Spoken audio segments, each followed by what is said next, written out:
first of all, the coffee market right now, the C market, as we are filming this, is upwards of 430. This is one of those things, and I like to tell everybody that I've been in coffee for many decades, and every day I learn something new about coffee.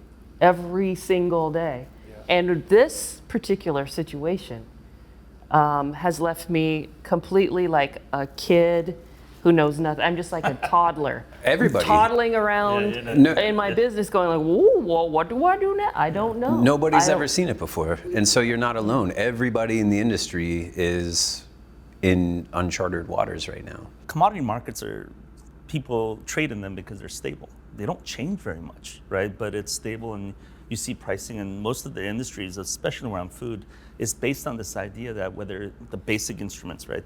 Wheat, corn, that these things, coffee, right? Like they have a stability so you can manage the stability. You were telling me that this happened with wheat when you were in the noodle business and there was a spike with wheat. Yeah, before coffee, I was in noodle manufacturing for a long time. How stereotypical, right? Asian in a noodle business.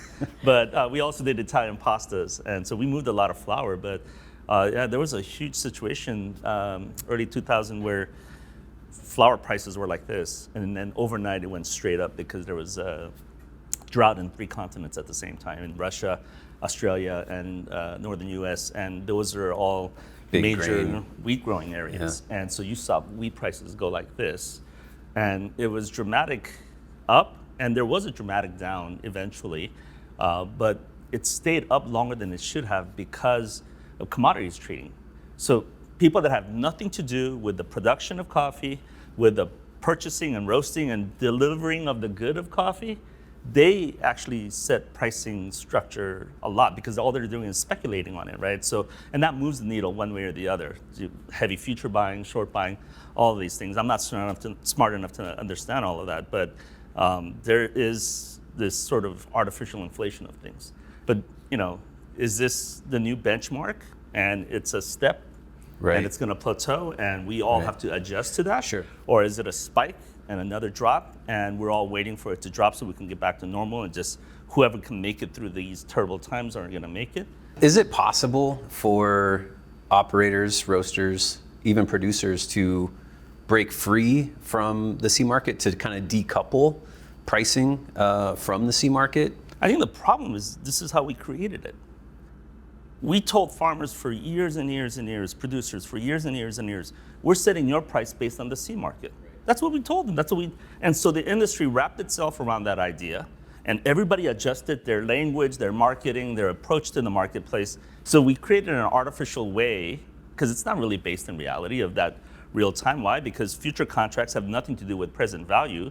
And so you're talking about crops that are going to come a year from now, 6 months from now, but you're setting the pricing on that based on what's the market going to do 6 months. You don't know that, right? So the way to justify the pricing structure was point to a C market. It's a way to say, hey, it's out of my hands. Yeah.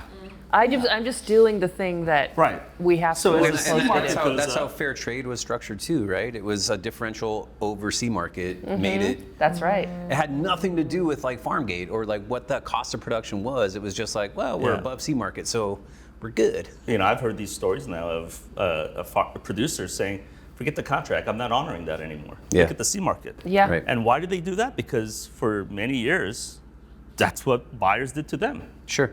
We don't care how much it took you to raise that crop. Yeah. Look at the C market. That's what I'm going to be willing to pay for it. And so now you're stuck doing that. Well, now the shoe's on, on the other foot. Yeah. So you're going to see some of that. Yeah. The C market, unfortunately, that's the basis for most governments setting up a price. So it's not just the farmers. Yes. It's the governments as well. The co-ops. The co-ops. Yeah. One of the reasons that we are focusing in specialty coffee is to inspire farmers. I mean, they could have grown other crops. Sure. They do all that hard work, and how do we reward them for that extra beautiful work? Yeah.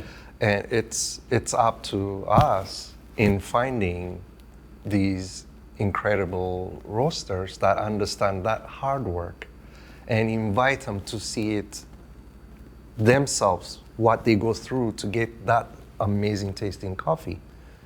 So when price is set, these roasters do not scratch their heads, oh, I'm not gonna pay for that. They're happy to pay for that because what that price point means is not just for the coffee, for the livelihood of the farmers and their families. How Yes, yeah. How do you deal with this, right? Like what is, even in the coffee commodity purchasing part. And the only answer I found so far is Michael.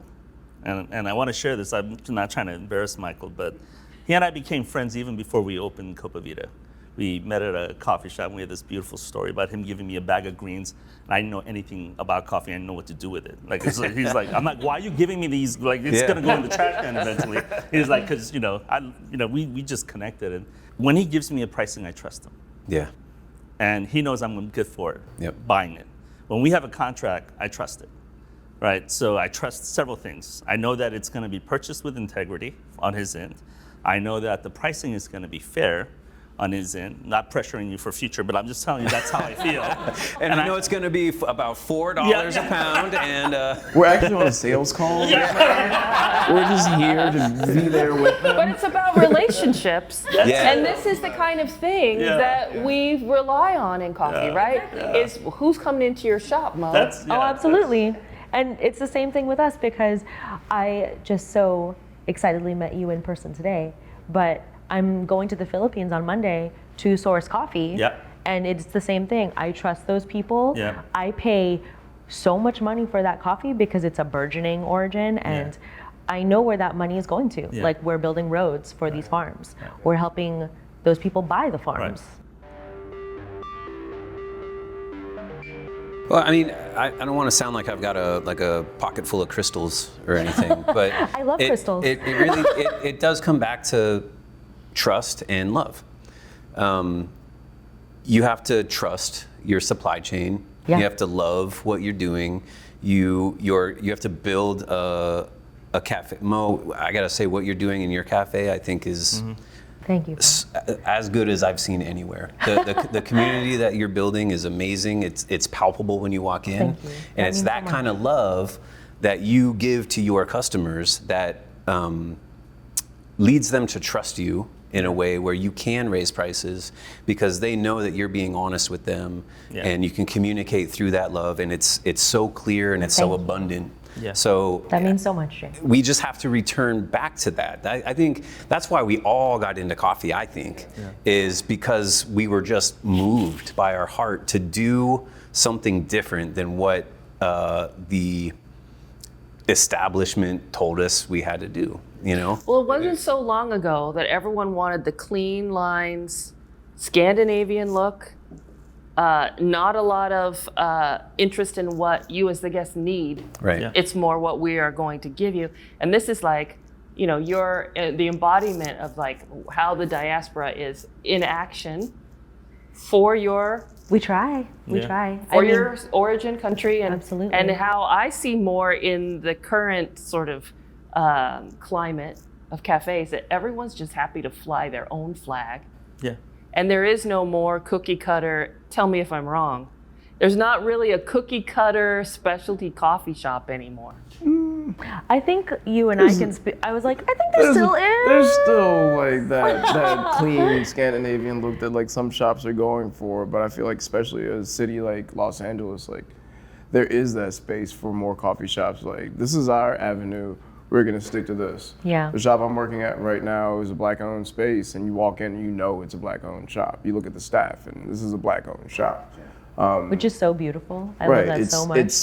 It's an experience that a lot of baristas, like myself, like this is my first time even having access to that kind of space because previously that just did not exist, not in third wave coffee at least. And that is existing outside of just Los Angeles. That's happening in Memphis, that's happening in New York, that's happening all over the South, that's happening in more places, it's happening in Portland. More places than just here in Los Angeles. And it's nice to see that that's a thing that can be acceptable now. That was the reason I opened a shop. I wanted to start a shop because I did not see anybody that looked like me behind bar. Yep. And I didn't see many women of color owned shops. And hell no, I did not see any women of color roasters. And every time I asked to learn how to roast, I would get shut down. And I was like, dude, I thought you were my friend. Like, why are we not equal? Like this, it was like a very eye-opening experience. And it is definitely the fuel. The reason I opened, I was like, you know, and we are now, it'll be 9 years open So this year. you just picked that lock. And I was just like, well, fuck it, I'm gonna do it myself, bitches. Like, I don't wanna do this with anybody else. So I was like, y'all don't wanna give me the keys, then I'm gonna make my own. So it was just so frustrating because also coming from another heavily like cis white male dominated industry, I used to be an audiovisual engineer and I worked at Cirque du Soleil, which is a Canadian company from Quebec, and everybody there was like a French man. and here I come in walking in like, hey, and this like tiny little Asian girl has like a lot to say to you. And it was definitely like, I was super used to it, but the problem is I shouldn't have to be used to it. And I was pissed about that. And especially in my 20s, I had a whole lot of like fury. I think I still do, but like I at least know how to channel it better. And Hey, high five yes, go. to using that anger Yeah. and producing out of anger, which is Oh, not yeah. a bad thing. No, It's not very at all. useful. It's Not at very all. strategically Never. used. We've all had points in our career Yeah. where we got good out of spite. That's why we're all here. You know, there's something that you're like, hey, I'm gonna be good at this, specifically because somebody told me that I couldn't. Oh, absolutely. Exactly. That's literally why I got into competition. I love that so much. Yeah. Honestly, can we just put that on a t-shirt? Yeah. It's just the merch. I was around when I was very much the woman that got a seat at the table. You know, like I showed up in a time when roasting wasn't necessarily very cool yet anyway, so me doing it early on was kind of funny and cute.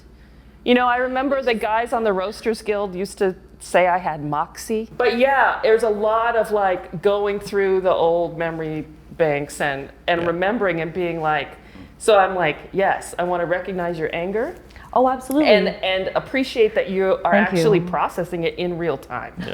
So Absolutely. 'Cause that's Still, healthy. It's much healthier. It's It still happens. Like, don't get me wrong. Yeah, So I often, know. people will come into the shop and be like, Can I "Can I talk to your speak to your husband? manager?" Yeah. "Oh, is your yeah. husband also here?" And I Yeah. was like, "My husband's a 6th grade teacher." I love What do you that. mean? I love your husband's coffee, Drew.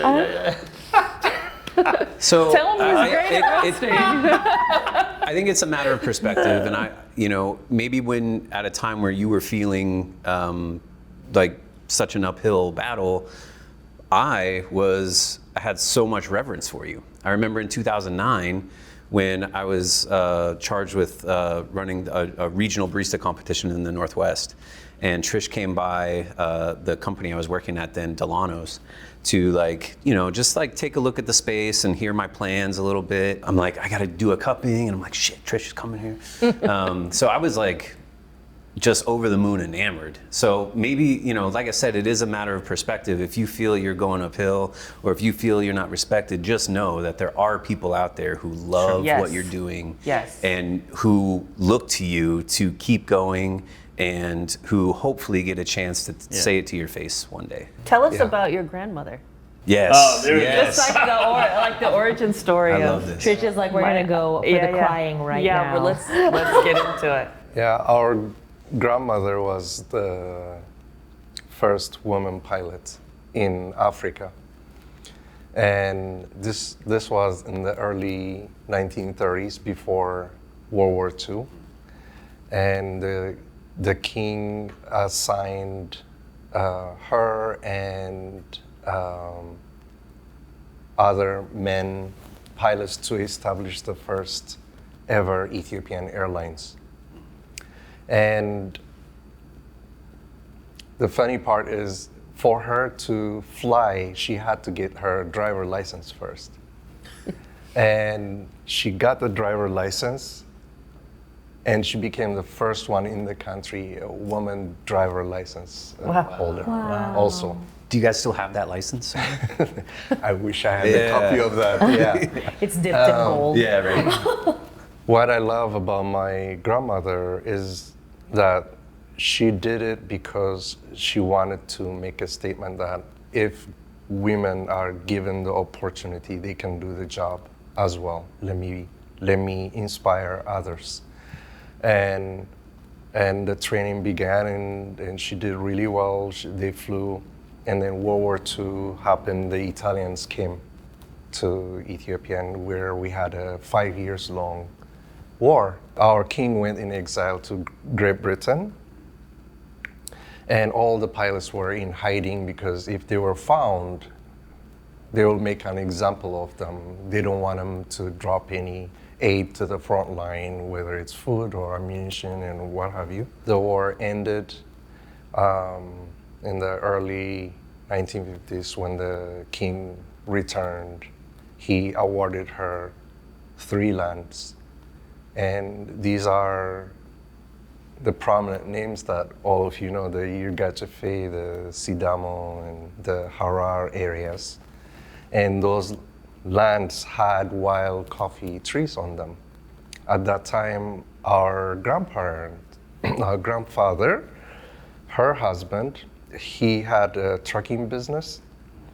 So he helped her fence up her lands. So in a sense, there was no specialty coffee then. Started the estate farming technique, and that was a big deal at that time. Fast forward in early 1970s when the king got overthrown, every private businesses were confiscated with the new regime, and my grandparents were affected by it, where the trucking business was taken, and Just all taken these from them. just taken from them. Now fast forward to our generation. We are the 3rd generation in that family. We focused on specialty coffee. We wanted to extend our grandmother's legacy, where women are given more chances to work, and they're doing phenomenal jobs. And now you see a lot of women-owned farming operations and so forth, not because us doing it, but inspiring. And it's really nice to see. If you see the jobs and when the cherries are being delivered, you can tell which ones were done by women versus the men. Yeah, and it's impeccable. And we're proud of them. They bring the passion in, and the focus is incredible.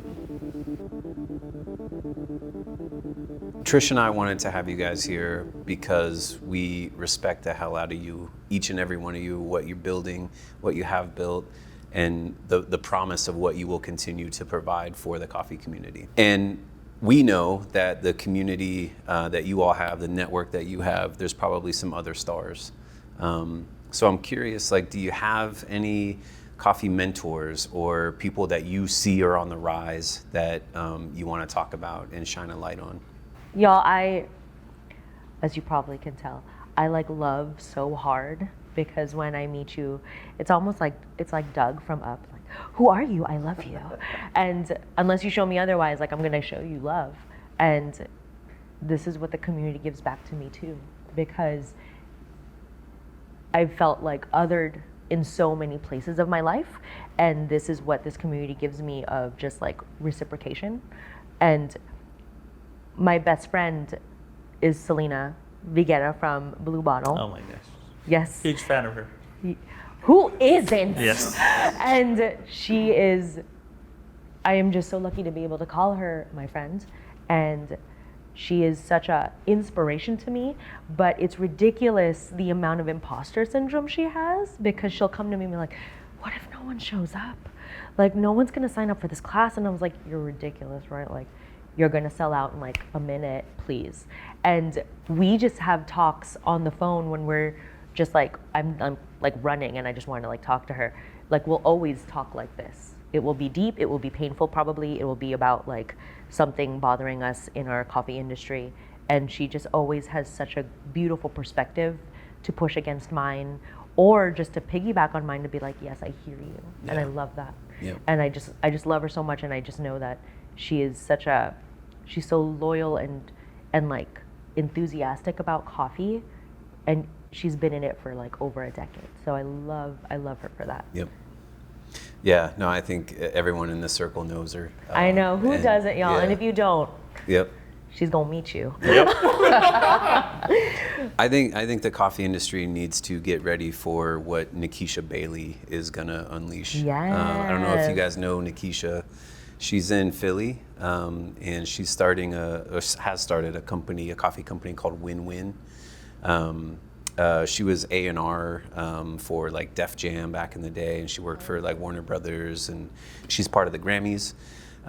She is a superstar, and I got to connect with her. We worked on the Oscillations thing in Chicago. Nice. She was part of the planning committee, and she's just calm water. She's fierce, but she's friendly.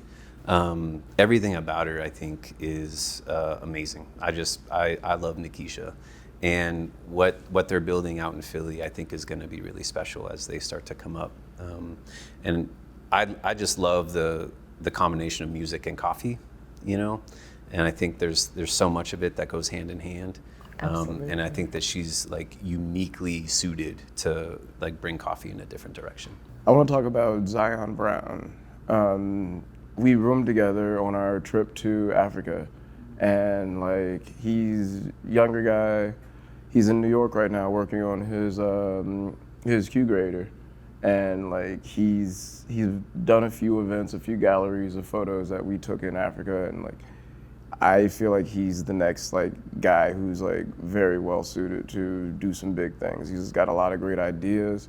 He's Sharp good dresser. at putting on events. He's a great dresser. Yep. He kind of beat Kendrick Lamar to the bell bottom trend. he was there way before Kendrick Lamar got there. I should have kept mine. Yeah, man. Look, now you can go to a vintage shop and pay $120 for them. Yep. Everything will come back around again. Hold on to that steampunk. Look, I mean, right before that, Jinkos were big again. Yeah. So like, Yeah. I never thought I'd see Jinkos come around again. But hey, I feel like he is the next person who is definitely well suited to do some big things, to get some big ideas out there. The person who, I can't even say he's an up and comer, Frank Law, Be Bright, like he already won U.S. Person Championship. I don't need to. Yeah. But the person I appreciate, like I think should be highlighted, because he's not going to get highlighted because he doesn't put himself out there, is my right hand, which is Christopher Sperandeo. Oh my Started God. at Intelli. Yeah. But the reason I want to highlight him is not because of his coffee skills or anything, or self-promotion here, promoting Copa, but he's the first person I saw like shift gears in coffee and make a career out of it at a different direction than just about coffee.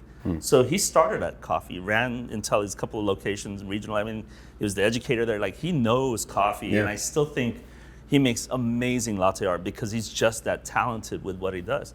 But somewhere along the way in his career path, he said, hey, coffee's got more than this, and I need to learn other skills. So he became an HR specialist because he realized coffee was about people, and we need to have that skill set. Well, right? he worked for companies where that was a major lacking. Yeah, and I think that's what he pulled from that and said, hey, this has to be better if us as an industry is going to grow in any way, right? But I love the fact that he turned himself from product into this other skill set, and I just love him for it. Like, he's now, because it's really hard to talk to a marketing person who understands specialty coffee. You don't find that. It's hard to find an HR person who understands specialty coffee. It's hard to find an accountant who understands specialty coffee. But with Christopher, I found a partner who understood that this business has to be more than about coffee, right? And so I wouldn't be able to run the shop without him, and he's an amazing partner. And so Every company needs those people, man. Oh, yeah. Yep. For me, there are producers, and they are also on this side, both producers-wise. In Ethiopia, we have the current farmer and work that I do with is, his name is Faisal Abdosh. And in Myanmar, I have Ko Saiwan and Ko Cholain. These are people doing magnificent work with the farmers in their livelihoods. how they elevate them and make them believe that there is life in coffee. Other than in Ethiopia, it's easy to grow the chat, which is narcotics, and make money because you can frequently harvest. In Myanmar, the same thing. There's the opium. They can do the same thing, but uprooting those and make them believe in doing the right thing in the plants and processing, what true specialty coffee is about. And you see their livelihood changing over time, and it gives you a lot of pride. And on this side, I would like to thank Jeff Watts for me, not only showing me how the roasting, the coffee world and everything works, but how you build relationships, the human relationships with different origins. And he is the one that opened up my eyes in how we're all people. We are in different continents, but we're going through the same challenges and success stories, how we can collaborate. There is always room for everybody. Educate everyone and elevate everyone. They all grow, and there is always room for everyone to be successful. Yep. That's great minds. I can't think of a more authentic person in coffee. I think Jeff just embodies so much positivity in coffee, and he walks the walk. Yeah.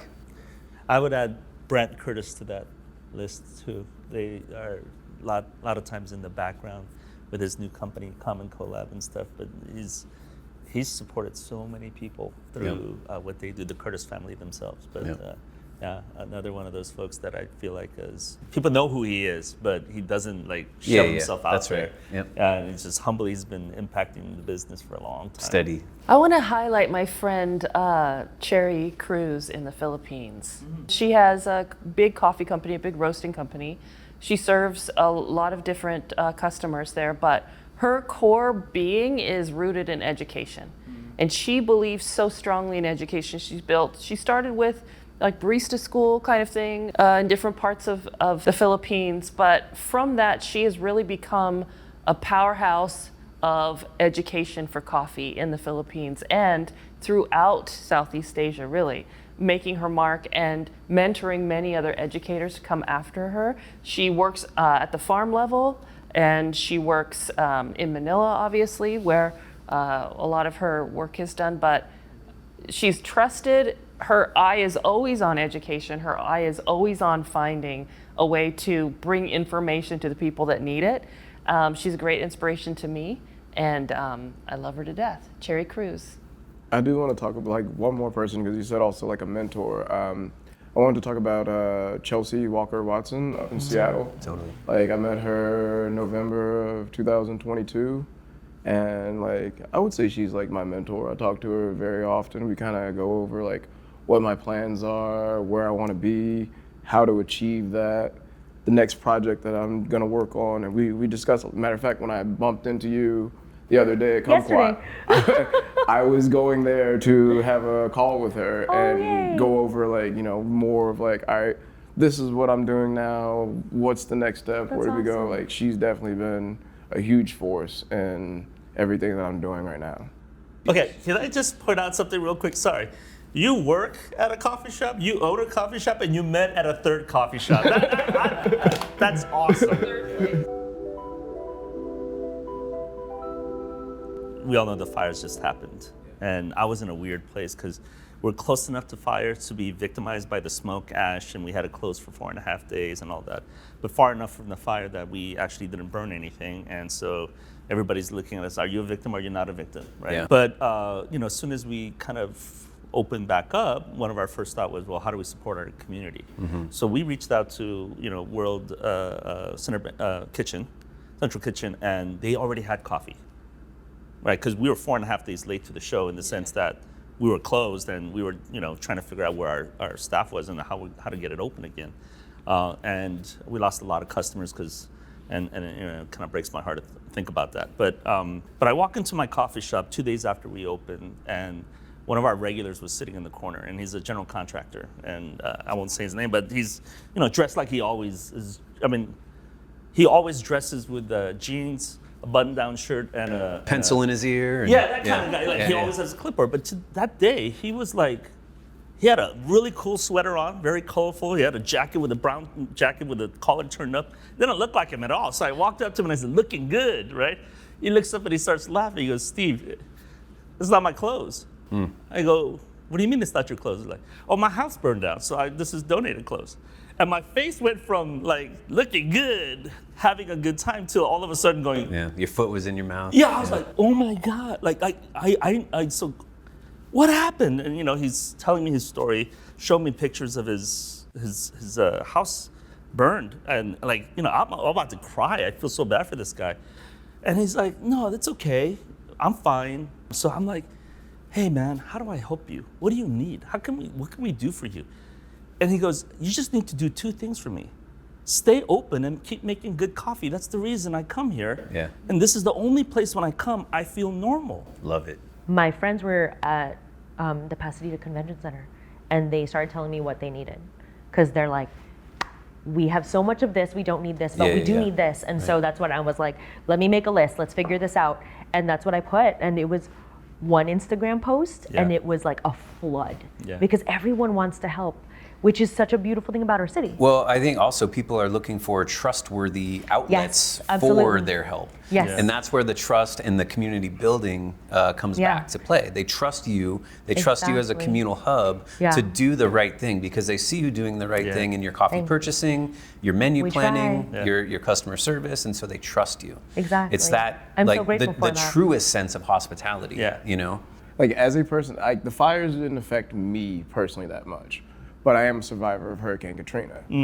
And having gone through something similar to that, like having something as simple as your daily cup of coffee is the deciding factor between like, all right, this is going to be okay. Right. And people who haven't gone through something like that they don't understand that like Yeah. little routine things, like going in and talking to your favorite barista, Yeah. makes a huge impact Yeah.